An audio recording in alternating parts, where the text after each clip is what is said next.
run into a 7-Eleven, and I'm filling up my horchata. And this really big black guy who weighs like 300 pounds, he's like 6'4", walks up to me, and he's like, "Hey there, Junior, do you have a good Thanksgiving?" And here I am, I'm this like anxiety-ridden art major, and I'm like, it was fine. And he like looks at me, and he leans in and goes, "Do you like meat?" And I've been to enough convenience stores at 2 a.m. to know when someone asks you if you like meat, you should probably like book it. So he's there like asking me this, and I'm just kind of confused. And you know, my dad's there too because I don't have a car and I'm kind of a loser. So he walks up to me and he's like, "Hey, who's your friend?" And this guy's all like, "Oh, hey, Pops." He's like, "You know, I got a proposition. I'm selling a bag full of ribs. Do you guys want some?" And it's the day after Thanksgiving, and the last thing I want is to buy ribs. And we're like, I don't know. We're like, we've just met you. And he's like, "Don't worry, I've got a sample." So he drags me and my dad to the back of 7-Eleven. And there's like the back with the cigarettes, and then there's like the middle room where like the cashier, and then there's like the counter.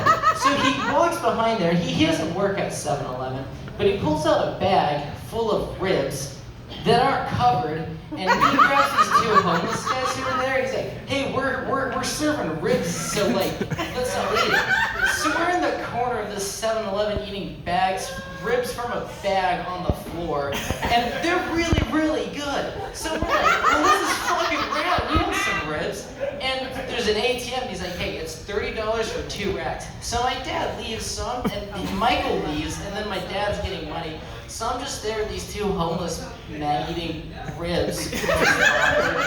So like, you know, they leave, and we're like, "Okay, where are the ribs?" We assume he has them. He's like, "No, you're coming to my house." And we're like, "Oh, okay." So he's like, "Just follow me and SpongeBob," which is a U-Haul truck he has painted bright yellow. So we hop in and drive to his house in the woods. So it's like dark now. We're from Oregon City, so it's kind of forested there. So we're in this guy's house, and like we open the door, and the place looks like if like someone went in with an axe and like chopped it apart. Like everything is destroyed, and like there's like just stuff all over. So we're there, and we're like, "Hey, we'll take our ribs and go." And he keeps making us try different meats. So we're there for 3.5 hours because we don't want to be like rude and just be like, "Hey, we gotta book it." So we're there, and it was just weird because he's like serving us meats. He fed he fed us with his like bare hands. He's like, "Open up," and I was like, "Oh," and he just shoved meat into our mouths.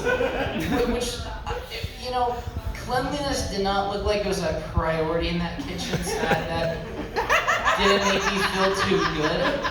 But yeah, so we're just there as this guy's serving us like random meat, and then finally we're like, "Hey, Michael, we've been here for 3.5 hours. We gotta go."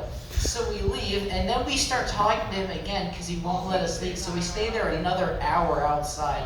So now we've been here for 4.5 hours talking about random types of meat. And so we're, you know, it's the day after Thanksgiving. We have our bag ribs, and we're like, "Okay, we better head out of here." And then we see my mom's been calling us, so they're stranded in the forest because their car broke down. So they've just been out in the cold, dark woods for 4 hours, and we've just been discussing meat. So like we go over and pick them up. So we go over and like pick them up, and you know, as we're walking back, they're like, "So like, what took you so long?" We're like, "Well, we met this guy at 7-Eleven who sold us ribs. My mom didn't eat them, but the rest of us, they were pretty good. Sometimes I'll still see them roaming around Oregon City, and I try to hide because I don't want to go through that again." But anyway, I'm Ryan McBride, and that's my story.